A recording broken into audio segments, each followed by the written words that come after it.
Hello everyone. आज हम discuss करेंगे मनी एंड मनी सप्लाई।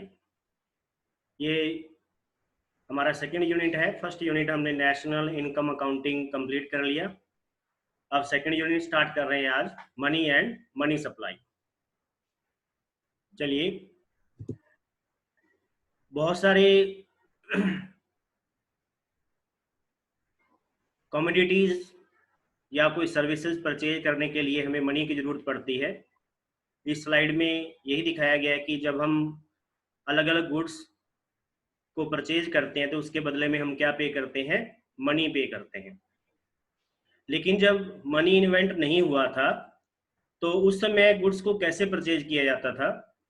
उस समय गुड्स परचेज की जाती थी दूसरी गुड्स के बदले में। मीन्स एक गुड को दूसरे गुड के बदले में एक्सचेंज कर लिया जाता था। और इस तरह की जो इकोनॉमी थी जिसमें commodities are exchange with other commodities is non C economy. तो इस तरह की इकोनॉमी को क्या कहा जाता था? सी इकोनॉमी। इसमें गुड्स के बदले में गुड्स एक्सचेंज होती थी, क्योंकि तब मनी इन्वेंट नहीं हुआ था। इस स्लाइड में देख सकते हैं कि किस तरह से गुड्स है वो एक्सचेंज हो रही हैं, और जो एक्सचेंज का सर्कुलेशन है वो इकोनॉमी में चलता है। तो इस सिस्टम को एक दूसरे नाम से भी जानते थे, जिसको कहा जाता है बार्टर सिस्टम। क्या कहा जाता है? Barter system.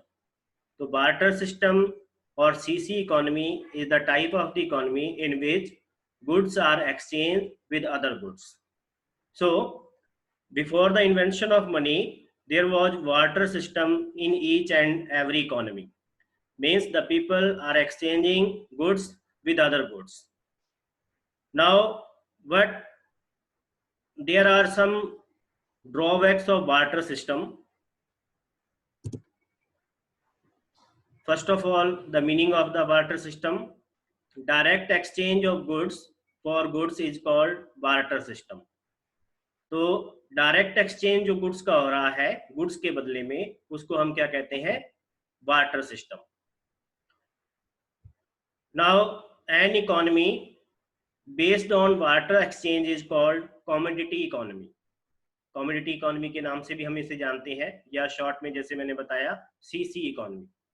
तो ये था बार्टर सिस्टम का मीनिंग, जिसमें जो कमोडिटीज है वो कमोडिटीज के बदले में एक्सचेंज की जाती थी। जैसे यहाँ पे फिश और ग्रेन का एक्सचेंज दिखाया गया है, ग्रेन के बदले में फिश लिया जा रहा है। तो अब बार्टर सिस्टम के जो ड्रॉबैक्स थे वो क्या थे, वो हम डिस्कस कर लेते हैं। बार्टर सिस्टम में there was absence of common measure of value.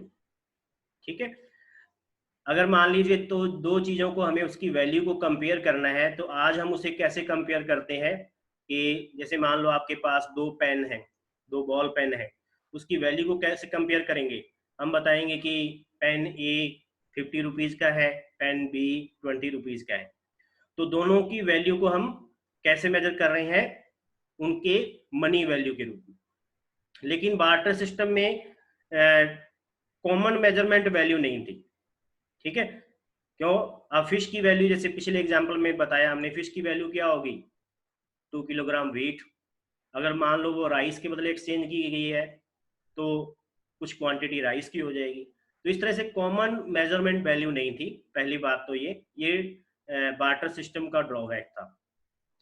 दूसरा, लैक ऑफ डबल को इंसिडेंट्स ऑफ बॉन्ड्स। डबल को incidents of bonds, it was the pre requirement of barter system. Barter system में ये जरूरी था कि जो चीज आपके पास सरप्लस में है, जो चीज आपके पास सरप्लस में है वो सामने वाले की नीड हो, और उसके पास जो चीज है वो जो सरप्लस में है, जो उसके पास जो चीज सरप्लस में है वो आपकी नीड हो। ठीक है, तो इसी को बोलते हैं डबल को इंसिडेंट्स ऑफ बॉन्ड्स। मीन्स एक पर्सन की नीड दूसरे पर्सन के पास सरप्लस में हो। ठीक है, तभी क्या है कि कमोडिटीज का एक्सचेंज पॉसिबल था। जैसे फॉर एग्जांपल मान लीजिए ए और बी दो पर्सन है, ए को राइस चाहिए, बी को व्हीट चाहिए। तो बी के पास सरप्लस में राइस होना चाहिए और ए के पास सरप्लस में व्हीट होना चाहिए, तभी उनके बीच में एक्सचेंज पॉसिबल होगा। ठीक है, तो डबल कोइंसिडेंस ऑफ वांट ये प्री रिक्वायरमेंट थी बार्टर सिस्टम की। तो अब डबल कोइंसिडेंस ऑफ वांट्स की बहुत कमी थी, मीन्स उस समय ऐसे बहुत कम लोग मिलते थे जिनके पास जो एक दूसरे की नीड है वो सरप्लस में हो। तो इस कारण से भी क्या है कि कोई ऐसा थिंग चाहिए थी जो एक्सचेंजेस को और ज्यादा पॉसिबल बना सके। तो ये दूसरी कमी थी बार्टर सिस्टम की, that was lack of double coincidence of wants. Third difficulty is difficulties in storing wealth. जैसे आज हम अपनी वेल्थ को बैंक्स में स्टोर कर सकते हैं, बैंक में हम अपना मनी जमा करवा सकते हैं, और मनी क्या है कि स्टोर करेंगे तो खराब नहीं होगा क्योंकि मनी क्या है, पेरिशेबल नहीं है। लेकिन बार्टर सिस्टम में अगर मान लीजिए किसी के पास वेल्थ के रूप में फूड ग्रेन्स हैं या वेजिटेबल्स हैं या और कोई वेल्थ है, उसको वो स्टोर करेगा तो गुड्स जो होती हैं वो सारी की सारी क्या होती हैं, पेरिशेबल होती हैं। तो वो अपनी वेल्थ को स्टोर करने में परेशानी थी उस समय बार्टर सिस्टम में। तो ये एक डिफिकल्टी थी, difficulties in storing wealth. And the fourth drawback is difficulties in future payments. तो जैसा मैंने अभी बताया कि गुड्स हैं वो पेरिशेबल होती हैं, तो अगर हमें फ्यूचर में पेमेंट करना है तो हम श्योर नहीं होंगे कि उसको हम पे कर पाएंगे या नहीं कर पाएंगे अगर हम गुड्स के रूप में सामने वाले को पे कर रहे हैं। मनी के इन्वेंशन के बाद फ्यूचर पेमेंट्स हैं वो पॉसिबल हो गई हैं। जैसे मान लो 1 साल बाद किसी को हमने 1000 रुपीज पे करना है तो हम इजिली पे कर देंगे क्योंकि गुड्स जो मनी है वो पेरिशेबल नहीं है। लेकिन 1 साल बाद मान लीजिए हमारे पास आज वेजिटेबल सरप्लस में है या फूड ग्रेन सरप्लस में है और हम 1 साल बाद किसी को उसे देना चाहे तो हम नहीं दे पाएंगे सामने वाले को गुड्स के रूप में पे नहीं कर पाएंगे क्योंकि गुड्स है वो खराब हो जाएंगे।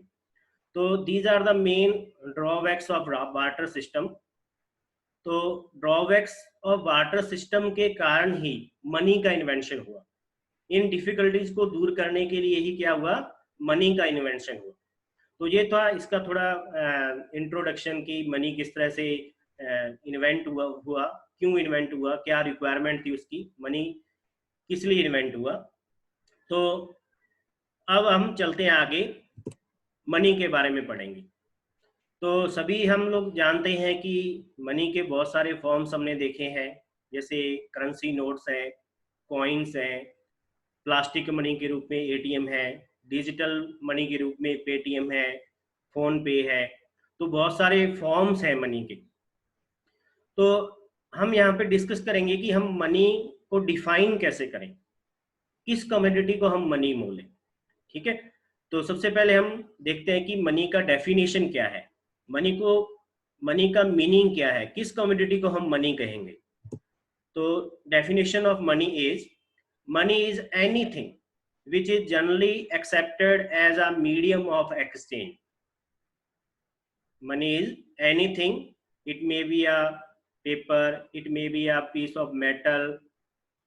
ठीक है, money is anything which is commonly accepted as a medium of exchange. ठीक है, तो मनी हम किसको कहेंगे, किसी भी कमोडिटी को हम मनी कह सकते हैं। जैसे अभी पेपर कॉइन्स वगैरह चलते हैं, पेपर नोट्स एंड कॉइन्स चलते हैं, पहले कुछ और मनी के रूप में यूज किया जाता होगा। तो किसी भी चीज को हम मनी कह सकते हैं, बस बात क्या है कि वो as a medium of exchange commonly accepted हो, लोग जनरली उसे एक्सेप्ट करें। ठीक है, जब हम एक्सचेंज करते हैं, गुड्स परचेज कर रहे हैं या सेल कर रहे हैं, तो उसके बदले में जो भी हमें मिल रहा है उसे हम मनी कहेंगे, और वो सभी लोग अगर एक्सेप्ट कर रहे हैं तभी हम उसको मनी कहेंगे। ठीक है, अब जैसे विलेज एरिया में हम गुड्स के बदले में गुड्स है वो अभी भी एक्सचेंज होती हैं, लेकिन उन गुड्स को हम मनी नहीं कहेंगे। क्यों नहीं कहेंगे, क्योंकि कॉमनली एक्सेप्टेड नहीं है, हर कोई उसे एक्सेप्ट नहीं करेगा। ठीक है, तो ऐसी कमोडिटी जो एक्सचेंज के रूप में सभी लोग एक्सेप्ट करें उसे हम क्या कहेंगे, मनी। तो मनी की डेफिनेशन हमें याद रखनी है, money is anything which is commonly accepted as a medium of exchange. ठीक है, तो यहाँ पर दो बातें मनी के लिए रिक्वायरमेंट है, मनी की जो डेफिनेशन है उसके लिए। पहला कि इसको कॉमनली एक्सेप्ट किया जाए, और सेकंड इसे यूज किया जाए मीडियम ऑफ एक्सचेंज के रूप में। ठीक है, तो मनी का जो डेफिनेशन है, मनी का जो मीनिंग है वो आपको याद रखना है। अब आगे बढ़ते हैं, मनी के कौन कौन से फॉर्म्स हैं जो हमें अपने सिलेबस के अकॉर्डिंग डिस्कस करने हैं। वैसे तो मनी के जो फॉर्म्स हैं, जैसे हमने अभी बताया था, प्लास्टिक मनी है, करेंसी नोट्स है, कॉइन्स हैं, ये सब हम देखते हैं। लेकिन ब्रॉडली क्या है कि इनको डिफरेंट नेम से जाना जाता है। जैसे सबसे पहला हमारा जो कॉन्सेप्ट है वो है fiat and fiduciary money. Fiat money क्या है? It refers to the money issued by order authority of the government, issued by order और अथॉरिटी ऑफ द गवर्नमेंट। तो ऐसा मनी जो गवर्नमेंट के ऑर्डर से या गवर्नमेंट ने किसी अथॉरिटी को असाइन कर रखा हो, उसके ऑर्डर से इशू हुआ है करेंसी इकोनॉमी में, तो उसको हम क्या बोलेंगे? फिएट मनी बोलेंगे। जैसे इंडिया के केस में अगर देखें तो आरबीआई क्या है, वो मॉनेटरी पॉलिसी को कंट्रोल करती है, या अपने ये कहें कि जो रिजर्व बैंक ऑफ इंडिया है वो नोट्स है वो इशू करती है, तो वो अथॉरिटी है गवर्नमेंट की नोट इशू करने की। तो वो जो नोट इशू करेगा वो कैसा मनी होगा? फिएट मनी होगा। ठीक है, तो इसके एग्जाम्पल के रूप में हम क्या देख सकते हैं कि जितने भी कॉइन्स हैं सर्कुलेशन में, या जितने भी करेंसी नोट्स हैं, वो सारे के सारे क्या है? फिएट मनी है। क्या है? फिएट मनी है। इसको दूसरे नाम से भी जाना जाता है लीगल टेंडर मनी। ठीक है, लीगल टेंडर मनी। तो फिएट मनी और लीगल टेंडर मनी दोनों एक ही है। लीगल टेंडर इसलिए कहा जाता है क्योंकि ये लीगली गवर्नमेंट ने इशू किया है। ठीक है, तो ये पहला फॉर्म मनी का है जिसको हम लीगल टेंडर मनी कहा जाता है या फिएट मनी कहा जाता है। दूसरा फॉर्म जो है वो है फिड्यूसरी मनी। फिड्यूसरी मनी किसे कहेंगे?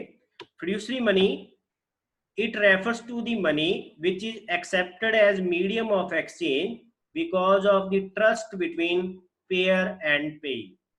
ठीक है, पेयर और पे करने वाला और पेई पेमेंट पाने वाला, दोनों के बीच में ट्रस्ट के कारण जो मीडियम ऑफ एक्सचेंज के रूप में कोई कमोडिटी यूज की जाती है, उसको फिड्यूसरी मनी कहा जाएगा। जैसे फॉर एग्जांपल चेक्स हैं।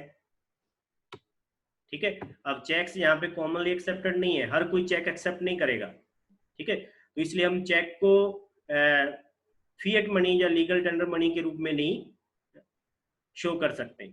ये कैसा है? फिड्यूसरी मनी है, जो पेयर और पेई के ट्रस्ट के कारण मनी का फॉर्म में काम आ रहा है, मनी के फॉर्म में काम आ रहा है। ठीक है, हर कोई चेक हमसे नहीं लेगा। अब जैसे वेजिटेबल्स हमने परचेज किया तो उसको चेक देंगे तो वो मना कर देगा, क्यों? वहां पर पेयर और पेई के बीच में ट्रस्ट नहीं है। ठीक है, ऐसे ही बहुत सारे इंस्टीट्यूशंस हैं जो चेक्स हैं वो एक्सेप्ट नहीं करते। तो चेक्स जो है वो फिड्यूसरी मनी है। अब चेक्स जो है वो लीगल टेंडर नहीं है, गवर्नमेंट ने इसको, आरबीआई ने इसको एज ए मनी के रूप में इशू नहीं किया है। ठीक है, तो चेक्स आर फिड्यूसरी मनी। तो ब्रॉडली हम जो मनी, जितना भी फॉर्म्स है मनी के, उसको इन दो कैटेगरी में बांट सकते हैं। First is legal tender money and second is non legal tender money, that is fiduciary money. ठीक है, तो ये दो फॉर्म थे मनी के। Next, full bodied and credit money. अब इसको भी हम डिस्कस करेंगे। फुल बॉडीड मनी कौन सा होता है? It means a form of money whose commodity value is equal to its money value. ये बात हमें ध्यान रखनी है कि ऐसा मनी का फॉर्म जिसका कमोडिटी वैल्यू, इट मीन्स जिस कमोडिटी से वो बना हुआ है, जिस कमोडिटी से वो बना हुआ है। अगर पेपर से बना हुआ है तो उस पेपर की वैल्यू, अगर किसी मेटल से बना हुआ है तो उस मेटल की value is equal to its money value. अब उसकी जो मनी वैल्यू है वो, और जिस कमोडिटी से वो बना हुआ है, उन दोनों की वैल्यू इक्वल होनी चाहिए। उसको हम क्या बोलेंगे? Full bodied money. ठीक है, जैसे एग्जाम्पल मैंने लिया है कि 1 रुपी कॉइन जो यूज किया जाता था ब्रिटिश रूल के दौरान इंडिया में, वो सिल्वर का बना होता था, और उसमें जो सिल्वर जितना यूज किया गया है उसकी वैल्यू भी 1 रुपी है, और उस कॉइन की मनी वैल्यू भी 1 रुपी है। ठीक है, means commodity value, face value या मनी वैल्यू दोनों सेम है। अगर उस कॉइन को मेल्ट करके मार्केट में सेल किया जाएगा तो भी उससे 1 रुपी ही मिलेगा। ठीक है, क्योंकि उसमें लगा जो सिल्वर है उसका उस समय प्राइस कितना था, 1 रुपी। तो ब्रिटिश रूल में जो कॉइन यूज किया जाता था 1 रुपी कॉइन इंडिया में, वो कैसा मनी था, full bodied money. It means the commodity value is equal to its money value. Clear? Now second type of money is credit money. Credit money, it means a form of money whose money value is more than its commodity value. ऐसा form money का जिसकी money value उसकी commodity value से ज्यादा हो।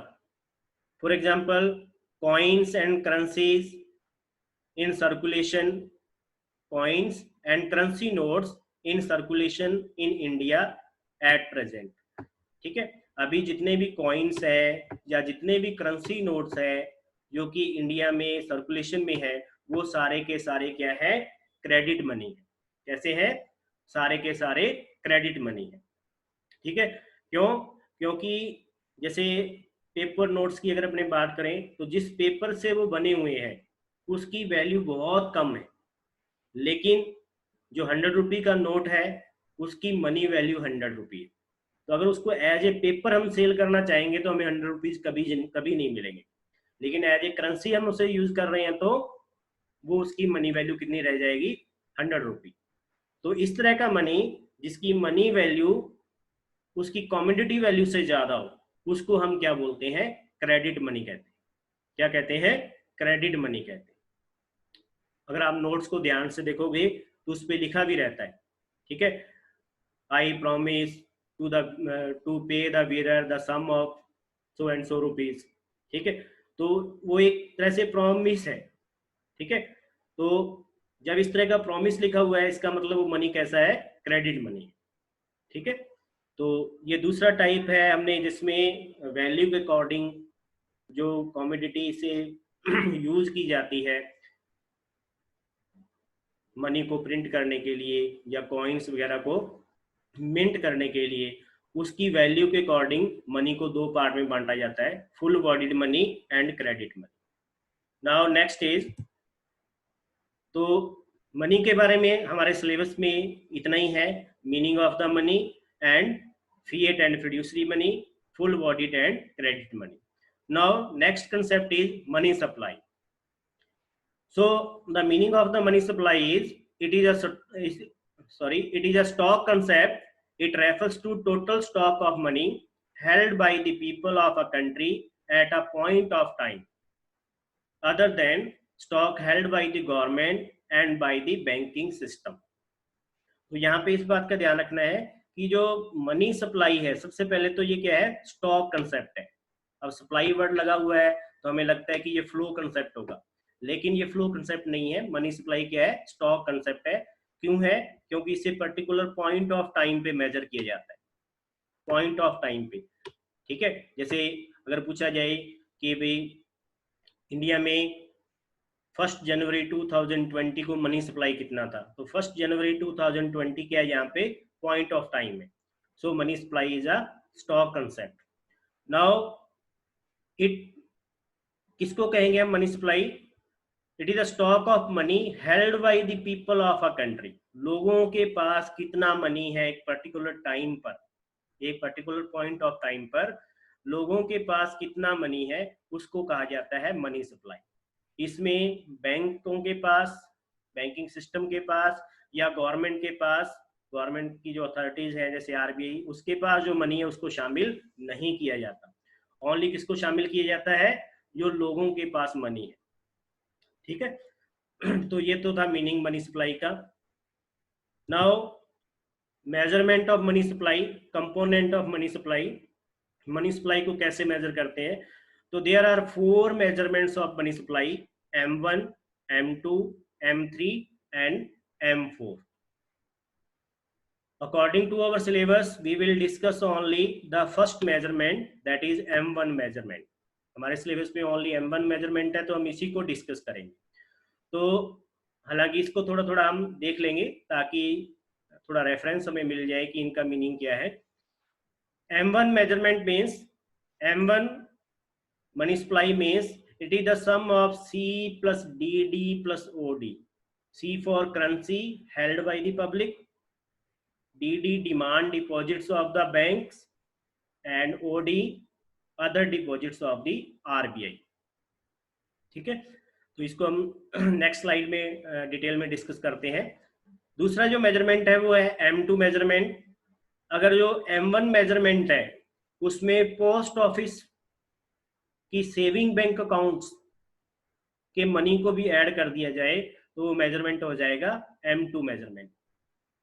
जो M3 measurement है, M3 means जो M1 मनी सप्लाई है प्लस कमर्शियल बैंकों की जो नेट टाइम डिपॉजिट्स हैं, जिसको हम टाइम डिपॉजिट्स मतलब FD बोलते हैं, उस मनी को भी ऐड कर दिया जाए M1 मेजरमेंट में, तो ये मनी सप्लाई का कौन सा मेजरमेंट हो जाएगा? M3 measurement. Now M4 measurement. अगर M3 मेजरमेंट में means M1 measurement plus net time deposits of the commercial banks plus total deposits with post office other than national saving certificate. तो national saving certificate को छोड़ करके बाकी जो post office के पास जितनी भी डिपॉजिट्स हैं उसको अगर M3 मेजरमेंट में हम ऐड कर देंगे तो हमारे पास मनी सप्लाई का कौन सा मेजरमेंट आ जाएगा? M4 measurement. तो M2, M3 और M4 को हमें डिटेल में डिस्कस नहीं करना है क्योंकि ये हमारे सिलेबस में है नहीं. ओनली हमारे सिलेबस में क्या है? M1 measurement of money supply. ठीक है, M1 मेजरमेंट को हम डिस्कस करेंगे यहाँ पे कि इसमें क्या क्या चीजें शामिल की जाती हैं. M1 measurement C plus DD plus OD. C for currency held by the public includes coins and paper notes. तो C का मतलब क्या है कि लोगों के पास कितना करेंसी है, जिसमें पेपर नोट्स भी हैं और कॉइन्स भी हैं एक पर्टिकुलर पॉइंट ऑफ टाइम पे. DD for demand deposits of the commercial banks. Demand deposits that are the checkable deposits. Demand deposits जिनको डिमांड करने पर विड्रॉ किया जा सकता है, ऐसी डिपॉजिट्स को हम क्या बोलेंगे? डिमांड डिपॉजिट्स बोलेंगे. जैसे बैंक में हम जब अकाउंट ओपन करते हैं तो सेविंग अकाउंट और करंट अकाउंट दो ऐसे डिपॉजिट्स होते हैं जिनकी डिपॉजिट्स को हम चेक द्वारा विड्रॉ कर सकते हैं. ठीक है, इसके अलावा थर्ड टाइप जो डिपॉजिट हम करवाते हैं वो होता है FD, फिक्स डिपॉजिट, जिसको टाइम डिपॉजिट के नाम से जाना जाता है. तो जो फिक्स डिपॉजिट है उसको हम चेक से विड्रॉ नहीं कर सकते. ठीक है, ओनली चेक से किसको विड्रॉ किया जा सकता है? Money in saving bank account and money in current account. तो सेविंग बैंक अकाउंट और करंट अकाउंट के अंदर जो डिपॉजिट्स हैं लोगों की, उसको हम डिमांड डिपॉजिट्स कहेंगे. क्लियर? तो all the checkable deposits with the bank are called demand deposits. ठीक है, तो दूसरा जो कंपोनेंट है मनी सप्लाई का वो है demand deposits with commercial banks. Now the third component is other deposits with RBI. RBI के पास ऐसी डिपॉजिट्स जिनको मनी सप्लाई माना जाता है, वो डिपॉजिट्स कौन कौन सी हैं? पहला है demand deposits with RBI of public financial institutes. जो पब्लिक फाइनेंशियल इंस्टीट्यूट्स हैं, गवर्नमेंट के जो फाइनेंशियल इंस्टीट्यूट्स हैं, उनकी डिमांड डिपॉजिट्स ओनली. कैसी डिपॉजिट्स? Demand deposits. ठीक है, वो RBI के पास जो रखी हुई हैं, RBI के पास जो जमा है, उसको भी हम क्या मानते हैं? मनी सप्लाई का कंपोनेंट मानते हैं. नेक्स्ट है demand deposits with RBI of foreign central banks, CVs for central bank and governments. यहाँ पर भी बात ध्यान दें, जो फॉरेन सेंट्रल बैंक्स है या फॉरेन गवर्नमेंट है, उनकी ओनली डिमांड डिपॉजिट्स जो आरबीआई के पास है उसको भी M1 मेजरमेंट में शामिल किया जाता है। इसके अलावा demand deposits with RBI of international financial institutes, international financial institutes, तो ऐसे इंस्टीट्यूट्स जो हमारे कंट्री से बिलोंग नहीं करते, किसी दूसरी कंट्री से बिलोंग करते हैं, और उनकी अगर डिमांड डिपॉजिट्स आरबीआई के पास है, उन डिमांड डिपॉजिट्स को हम M1 मेजरमेंट में शामिल करते हैं। तो अगर देखा जाए तो M1 मेजरमेंट में जैसे हमने इसके 3 कंपोनेंट लिखे हैं, C plus DD plus OD, तो अगर हम इसको गौर से देखें तो there are only 2 components of M1 measurements, currency held by the public and demand deposits. ठीक है, डिमांड डिपॉजिट्स चाहे वो कमर्शियल बैंक्स के पास हो या फिर आरबीआई के पास हो। तो एनसीईआरटी की बुक में इसके 2 ही कंपोनेंट दिए गए हैं, और हमने इसको क्या कि थोड़ा एक्सटेंड कर दिया, 3 कंपोनेंट में बांट दिया है ताकि हमें अच्छे समझ में आ जाए। तो कई बार क्या है कि इसके 2 ही कंपोनेंट पूछे जाते हैं, तो अगर 2 कंपोनेंट पूछे जाते हैं तो आपको डिमांड डिपॉजिट्स में demand deposits with commercial bank and all the demand deposits with RBI, इनको भी शामिल कर लेना है। ठीक है, क्योंकि ये भी डिमांड डिपॉजिट्स हैं। तो ये थे कंपोनेंट मनी सप्लाई के, measurement of money supply, that is M1। Now next is, और कौन से फॉर्म्स हैं मनी के जो हम इस चैप्टर में डिस्कस करेंगे। पहला है नैरो मनी। नैरो मनी क्या होता है कि M1 एंड M2 मेजरमेंट्स जो हैं मनी सप्लाई के, उसको नैरो मनी के नाम से जाना जाता है, और M3 एंड M4 मेजरमेंट्स जो हैं उसको ब्रॉड मनी के नाम से जाना जाता है। ठीक है, यहाँ पे ध्यान देना है कि जो M1 मेजरमेंट जिसको हमने अपने सिलेबस के अकॉर्डिंग डिस्कस किया था, इसमें सबसे ज्यादा लिक्विडिटी होती है, और M2 में लिक्विडिटी उससे कम, M3 में उससे कम लिक्विडिटी, और M4 में सबसे कम लिक्विडिटी होती है। तो लिक्विडिटी के वैल्यू के अकॉर्डिंग ही इसको नैरो और ब्रॉड मनी के नाम से जाना जाता है। तो सिंपली हम इतना याद कर सकते हैं कि M1 and M2 measurements of money supply are known as narrow money, and M3 and M4 measurements of money supply are known as broad money. Now the next is high powered money. High powered money किसे कहा जाएगा? High powered money का मतलब ये है कि जो government या उसकी जो अथॉरिटी जो मनी सप्लाई करती है, मनी प्रिंट करके इशू करती है, उसकी टोटल लायबिलिटी कितनी है। ठीक है, टोटल लायबिलिटी कितनी है उसको बोला जाएगा हाई पावर्ड मनी। इसमें सारी चीजें शामिल हो जाएंगी कि currency held with public, demand deposits with the banks, fixed deposits with the banks, ये सारी चीजें शामिल हो जाएंगी। सो the high powered money is the total liability of monetary authority in RBI in case of India. The total liability of monetary authority of country is called monetary base. दूसरे नाम से भी जाना जाता है इसको monetary base और high powered money, और किस नाम से जाना जाता है? high powered money. So high powered money means total liability of the RBI in case of India. Now it includes currency held by the public and cash reserves or deposits of the government and commercial banks. ठीक है, तो इसमें क्या क्या शामिल करेंगे? Currency लोगों के पास कितना है, बैंक्स और कमर्शियल बैंक्स की टोटल डिपॉजिट्स कितनी है उसको भी शामिल किया जाएगा। ठीक है, गवर्नमेंट की और कमर्शियल बैंक की टोटल डिपॉजिट्स कितनी है उसको भी शामिल किया जाएगा। ठीक है, तो हाई पावर्ड मनी एक तरह से हम ऐसा कह सकते हैं कि टोटल सर्कुलेशन मनी का कितना है, चाहे वो बैंकों में है, चाहे गवर्नमेंट के पास पड़ा हुआ है, चाहे लोगों के पास पड़ा हुआ है, उस सारे मनी को मिला करके हम क्या कहेंगे? High powered money. क्लियर? तो आज के लिए इतना ही। बाकी हम नेक्स्ट वीडियो में डिस्कस करेंगे इस चैप्टर में जो भी नेक्स्ट टॉपिक हमारा है। Thank you.